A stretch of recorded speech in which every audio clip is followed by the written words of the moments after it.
Now at 5:30, the remaining items left behind from Curt Schilling's now defunct video game company 38 Studios are going on the auction block for the final time. Computers, toys, and games could all be yours. And today, Eyewitness News got a first-hand look at the items. Eyewitness News reporter Steve Nielsen is live in the newsroom with a preview new at 5:30 tonight.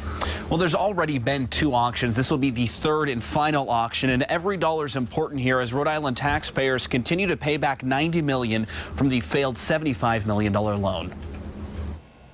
It's a sea of computers, monitors, games, and toys. What's left of Curt Schilling's failed video game company, 38 Studios. Rhode Island seized all the assets to auction it off. Unlike the 2 previous 38 Studios auctions, there's not many signs and logos, but more hardware. Data storage that they were using for the game. This unit came out of Baltimore. A lot of the Dell and HP workstations that they had. Now, people who are interested can check out the items Monday and Tuesday, and then the auction starts at 10 a.m. Wednesday at the Sheraton in Warwick.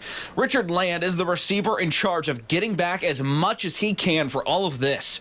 He says it took a long time to prep the items for sale. These computers all needed to be cleaned off entirely to a high level of certainty that there would be no data that might get out into others' hands. Now, another example of the work that went into it, all these wires needed to be untangled and then individually measured. The previous 2 auctions brought in hundreds of thousands of dollars. There's no estimate on how much this one will bring in. Auctions typically are a good representation of value. We've got some equipment here that is very high-end and should bring in a considerable amount of money. Now, after expenses are paid back, eventually the money received will go toward the state's yearly multi-million-dollar payments toward the defaulted loan.